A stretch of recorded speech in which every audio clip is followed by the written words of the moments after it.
नमस्कार दोस्तों, क्राइम तक में आप सबका स्वागत है और मैं हूं सुप्रतिम बैनर्जी।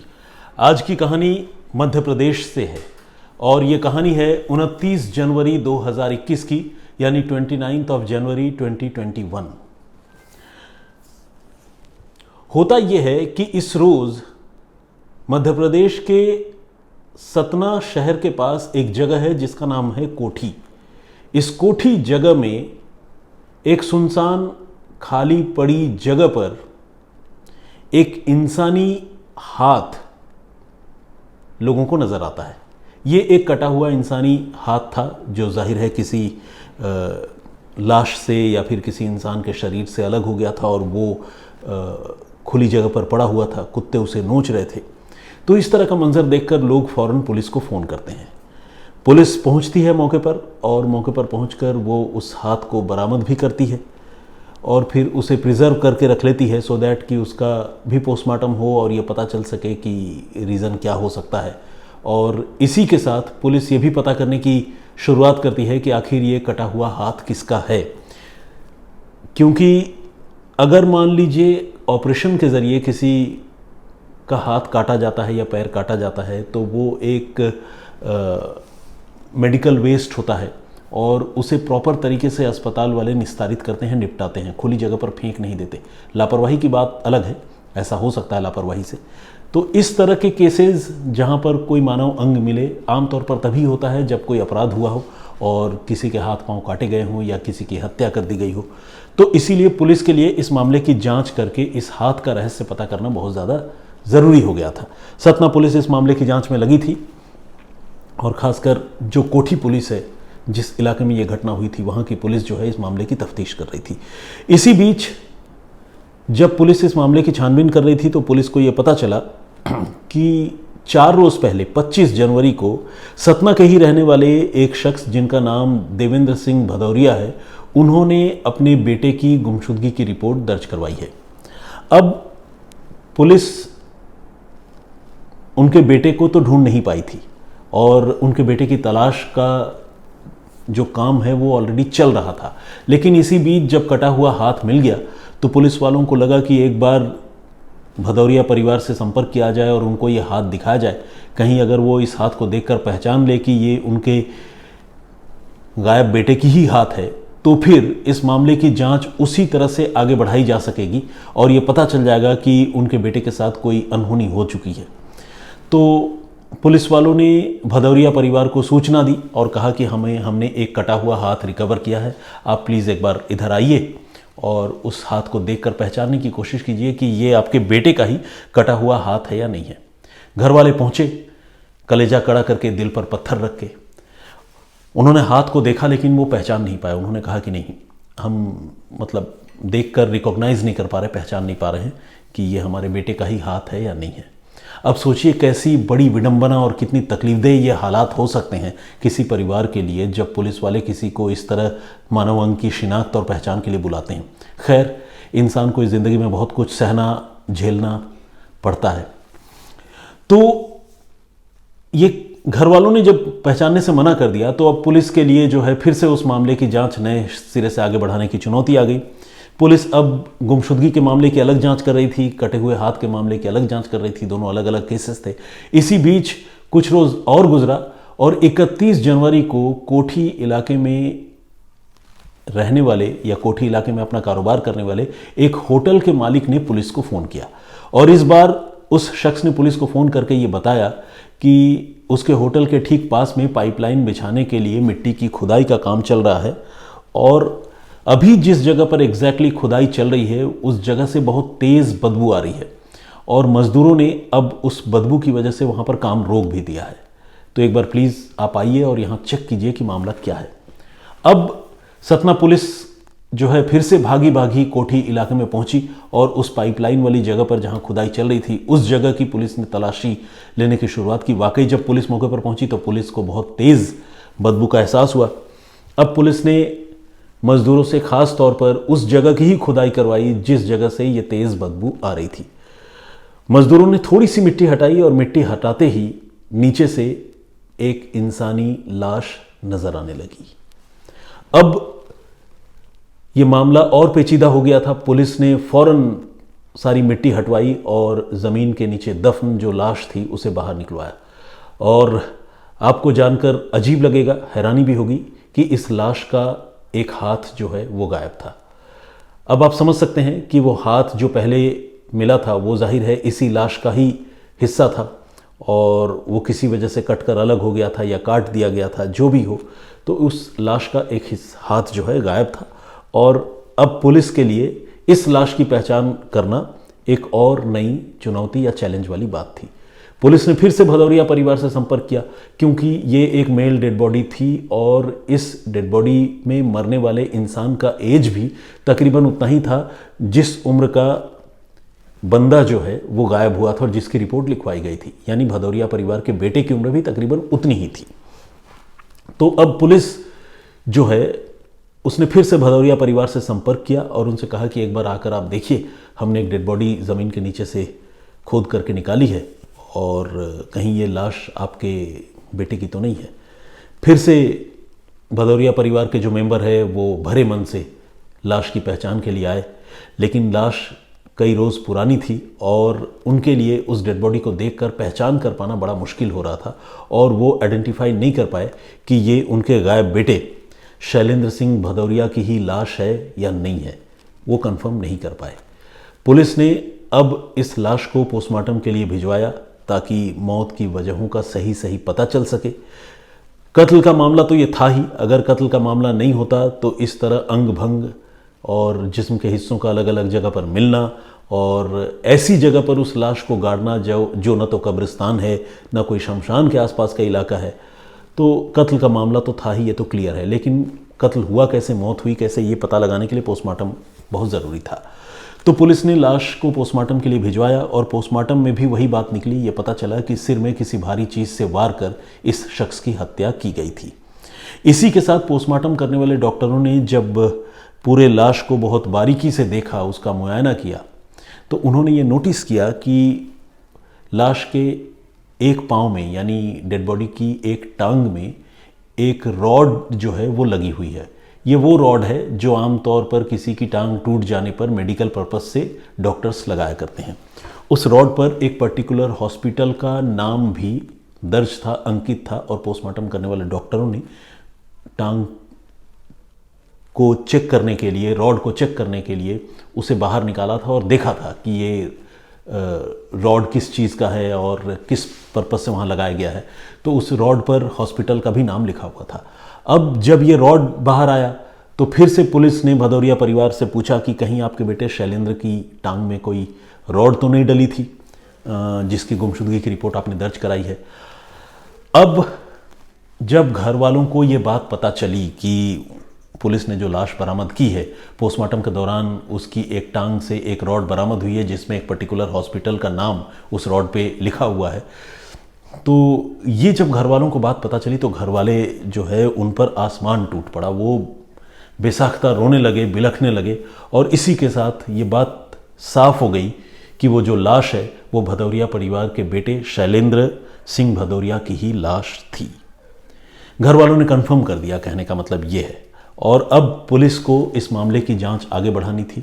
पुलिस ने और इंश्योर करने के लिए शैलेंद्र सिंह भदौरिया की जो डेड बॉडी बरामद हुई थी उससे डीएनए एक्सट्रैक्ट लिए, डीएनए के नमूने कलेक्ट किए।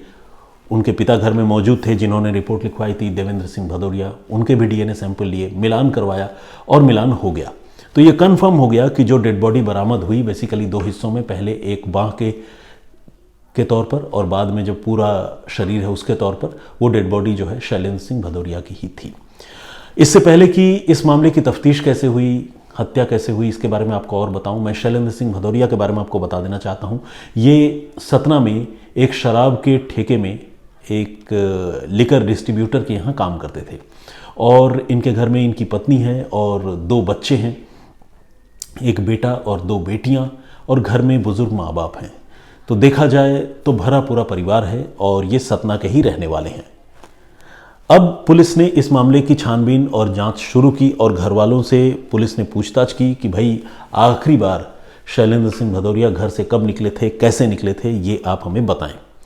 तो सबसे पहले जिन्होंने रिपोर्ट लिखवाई थी शैलेंद्र के पिता देवेंद्र, उनसे पुलिस ने पूछा तो देवेंद्र ने ये बताया कि 24 जनवरी को उन्होंने अपनी बहू से ये पूछा था कि शैलेंद्र कहाँ है, दिख नहीं रहा है। तो बहू ने ये बताया था कि वो आज थके हुए हैं और जल्दी सो गए हैं। ये 24 जनवरी की बात है। 25 जनवरी की सुबह देवेंद्र सिंह भदौरिया ने फिर से अपनी बहू से कहा कि शैलेंद्र कहाँ है, सुबह आया दिखा भी नहीं, चाय नहीं पी साथ में। तो इस पर शैलेंद्र की बीवी जो है बहू, उन्होंने ये बताया कि शैलेंद्र जो है सुबह घर से अर्ली ही निकल गए थे और वो काम से अपनी दुकान पर ही चले गए हैं। तो उनके पिता को हैरानी थोड़ी हुई क्योंकि शैलेंद्र इतनी जल्दी जो है घर से नहीं निकलते थे, और लेकिन बहू बता रही थी तो जाहिर है शैलेंद्र निकला ही था। और इस बात से भी जो देवेंद्र सिंह भदौरिया हैं शैलेंद्र के पिता, वो थोड़े और परेशान हुए कि उन्होंने देखा कि शैलेंद्र की बाइक जो है वो घर पे ही रखी हुई है। जब उन्होंने अपनी बहू से पूछा कि अरे बेटा गया तो सही लेकिन बाइक भी लेके नहीं गया, तो बहू ने कहा कि हाँ वो सुबह अर्ली मॉर्निंग वॉक के लिए निकले थे और वहीं से अपनी दुकान पर, शराब के डिस्ट्रीब्यूटर शॉप पर, लीकर शॉप पर वो चले गए थे।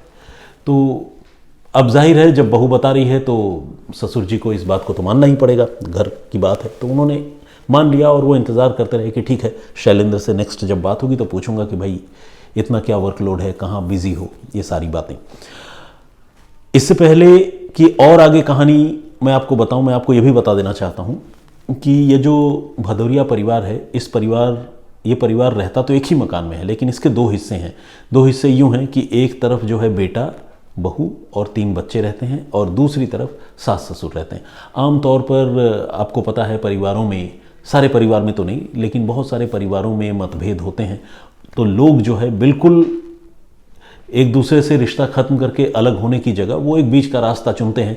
अपना चूल्हा चौका और मकान, मतलब बेडरूम वगैरह अलग कर लेते हैं, बीच में कोई पार्टीशन हो जाता है लेकिन साथ में रहते हैं। तो ये भदौरिया परिवार का सेटअप भी कुछ ऐसा ही था। एक तरफ बुजुर्ग माँ बाप रहते थे और दूसरी तरफ शैलेंद्र भदौरिया, उनकी बीवी सपना भदौरिया और 3 बच्चे रहते थे। तो ये इनका सेटअप था। अब जब ससुर से पूछताछ हुई तो ससुर ने ये बताया अपनी बहू के हवाले से कि बेटा किस तरह से 25 तारीख की अर्ली मॉर्निंग को काम पर गया था और फिर उसके बाद लौट कर नहीं आया। तो खैर अभी 25 तारीख की अर्ली मॉर्निंग वाली बात तो खैर पता चली ही, लेकिन इसी के साथ इस मामले में एक और ट्विस्ट आया। ट्विस्ट ये आया कि 25 तारीख को ये जो शैलेंद्र भदौरिया है ये गए तो अपनी शॉप पर ही थे, लेकिन 11:30-12 बजते बजते उनकी शॉप से जो है एक लड़का शैलेंद्र को बुलाने के लिए आ गया घर पर। तब घर वाले बड़े हैरान हुए कि अरे सुबह तो शैलेंद्र निकला है, शॉप पर जाने की बात कहकर निकला है अर्ली मॉर्निंग, और शैलेंद्र को बुलाने के लिए उन्हीं की दुकान से लोग चले आए हैं, तो इसका मतलब क्या शैलेंद्र दुकान पहुंचा नहीं है? यहाँ पर घर वालों को बड़ा खटका हुआ। उनकी बीवी सपना भी बहुत परेशान हो गई और जो शैलेंद्र के पिता हैं उनका तो परेशान होना लाजमी था। इसके बाद उसी परेशानी के आलम में उन्होंने 25 जनवरी को थाने में अपने बेटे की गुमशुदगी की रिपोर्ट लिखवा दी थी। अब पुलिस ने ससुर के साथ साथ बहू से भी पूछताछ की। बहू ने भी तकरीबन ऐसी ही कहानियां बताई। हालांकि बहू की कहानियों में कुछ हेर फेर या ऊंच नीच टाइम का था, लेकिन पुलिस को लगा कि शायद याददाश्त की वजह से या किसी सीक्वेंस को प्रॉपर तरीके से याद न रख पाने की वजह से इन दोनों के स्टेटमेंट में इतना सा फर्क आया होगा। तो खैर इसके बाद पुलिस जो है वो इंतज़ार करती रही और ये पता करती रही कि आखिर शैलेंद्र सिंह भदौरिया की किस किस से दुश्मनी हो सकती है। परिवार वालों से पूछताछ करने पर दुश्मनी की कोई भी थ्योरी जो है वो सामने नहीं आई। अब पुलिस को परिवार के लोगों पर शक होने लगा। शक इसलिए होने लगा कि जिस तरह से शैलेंद्र भदौरिया गायब हुए और जिस तरह से ससुर ने ये बताया कि बहू ने पहले दिन बताया कि वो जल्दी सो गए हैं, दूसरे दिन अर्ली मॉर्निंग निकल गए हैं, तो ये सारा सीक्वेंस जो है थोड़ा सा उलझाने वाला लग रहा था।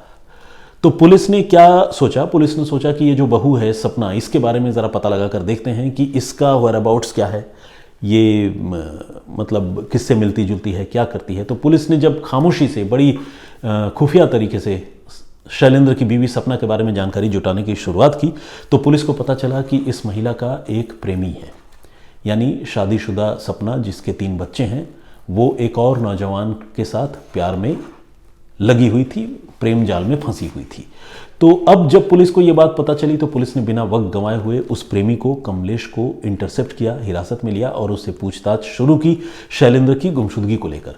पहले कमलेश ने भी इधर उधर पुलिस को बहकाया, लेकिन जब पुलिस ने सख्ती की तो उसने मुंह खोल दिया और एक ऐसा राज सामने आया जिसे सुनकर हर कोई हैरान हो गया। कमलेश ने यह कहा कि शैलेंद्र की हत्या हो चुकी है और शैलेंद्र की हत्या जो है खुद उसकी बीवी सपना ने की है। कमलेश को यह बात कैसे पता थी? तो कमलेश ने इस पूरी कहानी का खुलासा किया। उसने बताया कि 24 जनवरी को शैलेंद्र के साथ उसकी बीवी सपना की अपने घर में काफ़ी तीखी लड़ाई हुई थी और ये लड़ाई हुई थी शराब पीने की आदत को लेकर, क्योंकि शैलेंद्र जो है वो शराब का लती था और इस बात को लेकर सपना के साथ उसकी अक्सर लड़ाई होती थी। इत्तेफाक से 24 जनवरी को जब पति पत्नी के बीच में ये झड़प हुई, उस रोज़ तीनों बच्चे बगल का जो पोर्शन है भदौरिया परिवार का जो मकान है उसमें दादा दादी रहते हैं, दादा दादी के पास वो सोने के लिए गए हुए थे। तो पुलिस जो है, पुलिस को भी ये बात पता चली और कमलेश ये सारी बातें बता रहा था। तो घर में पति पत्नी अकेले थे। झगड़ा जब हुआ तो सपना ने रोटी बनाने वाले तवे से अपने पति के सिर पर, जो नशे की हालत में था, घातक वार किया और 1 या 2 वार से ही शैलेंद्र ज़मीन पर गिर पड़ा और उसकी मौत हो गई और उसके सिर से काफ़ी सारा खून बहा। अब उसकी बीवी जो है उसने दिमाग लगाया, उसने अपने प्रेमी कमलेश को मिडनाइट को व्हाट्सएप तो नहीं बल्कि फेसबुक मैसेंजर के ज़रिए कॉल किया और इसलिए फेसबुक मैसेंजर का इस्तेमाल किया ताकि वो पुलिस के इन्वेस्टिगेशन में पकड़ी ना जाए।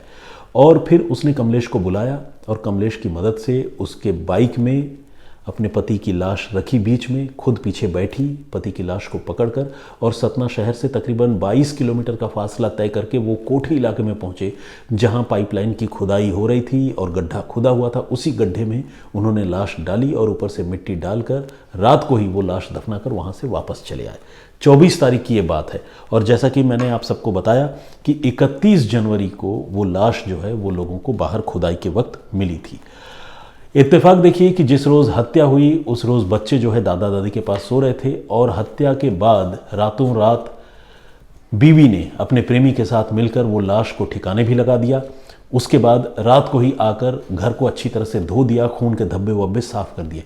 सुबह भी वो अर्ली मॉर्निंग उठकर जो है वो कोई खून का हिस्सा या धब्बा न रह जाए वो घर की सफाई कर रही थी। सास ससुर ने जब पूछा कि अरे क्या बात हो गई, इतनी सुबह सुबह लगी हुई हो साफ सफाई धुलाई पुछाई, तो सपना ने ये कहा कि नहीं, रात को शैलेंद्र ज़्यादा शराब पीकर आए थे तो उन्हें उल्टी हो गई थी इसलिए मैं सफाई कर रही हूँ।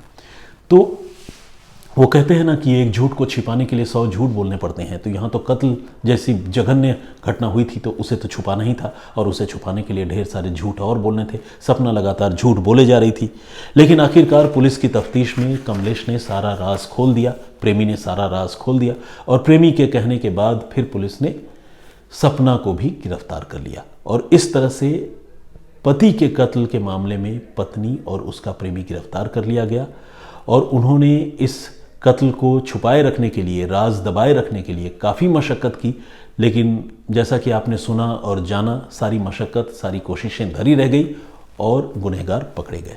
तो आज की कहानी यहीं तक। इससे पहले कि और आगे बढ़ूं, ये जो कहानी मैंने आप सबको कल सुनाई थी उस पर जो आप लोगों ने कुछ कमेंट्स किए हैं, कुछ कमेंट्स और कुछ लोगों के नाम हमारी जो परिपाटी है उसके मुताबिक पढ़ता हूँ। तो सबसे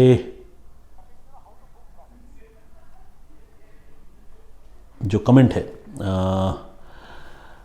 देवराज शर्मा जी हैं सिलीगुड़ी से, इन्होंने कमेंट किया है, बहुत बहुत स्वागत है आपका। शुभम भारद्वाज जी रेगुलर कमेंट करते हैं। परमजीत होरा जी ने कमेंट किया है, you are extraordinary sir, love and respect इन्होंने लिखा है, थैंक यू वेरी मच। इस तरह के कॉम्प्लीमेंट से जो है 2-4 लीटर खून बढ़ जाता है।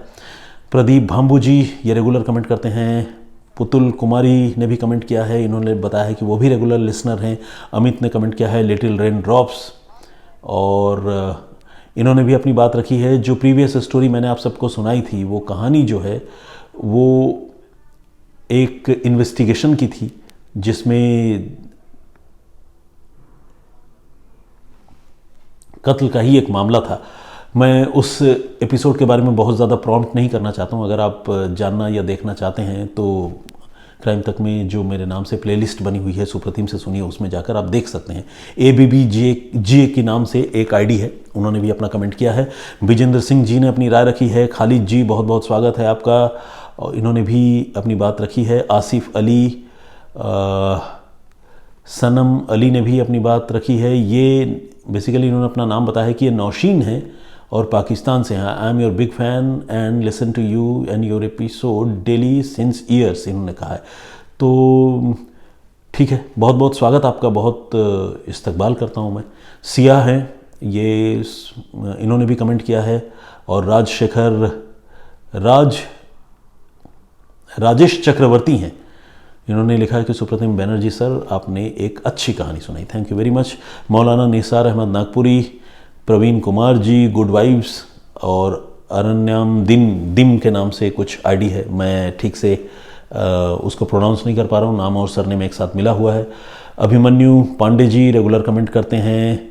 शैलेश पांचाल, मरियम मोहम्मद जी हैं, सुमेरा राठौर, अर्शदीप कौर, अर्पित सिंह, परूप श्रेष्ठा, मामूनी बोरगोहा, नसीर अहमद जी, नंदिनी डाबी, अंजुम आरा बेगम, नरेन क्रिकेट न्यूज़, इन्होंने भी अपनी आईडी से कमेंट किया है। अभिमन्यु पांडे जी का मैंने जिक्र कर ही दिया। अली इमरान जी, नितिन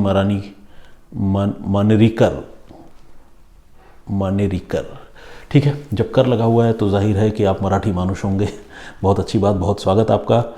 भूपेन लोहार जी ने भी कमेंट किया है। और टेक हुरहुरे के नाम से एक आईडी है, वो हांगकांग से देखते हैं और कमेंट करते हैं। और भी बहुत सारे लोगों ने कमेंट किया है और कॉम्प्लीमेंट्स दिए हैं, स्टोरी पर भी अपनी बातें लिखी हैं। मैं सारे लोगों का नाम एक साथ नहीं पढ़ सकता, लेकिन मैं ये रिपीट करना चाहता हूँ, बताना चाहता हूँ कि मैं आप सारे लोगों के कमेंट्स जो है वो पर्सनली ज़रूर पढ़ता हूँ। तो प्लीज़ इसी तरह से कमेंट करते रहिए, मेरे साथ जुड़े रहिए, अपनी राय भी दीजिए। बहुत सारी आपके जो कमेंट्स होते हैं उससे बहुत कुछ सीखने, समझने, जानने का भी मौका मिलता है, तो इस सिलसिले को प्लीज़ बरकरार रखिए। फिलहाल मुझे इजाज़त दीजिए, अपना बहुत ख्याल रखिए। जय हिंद, जय भारत।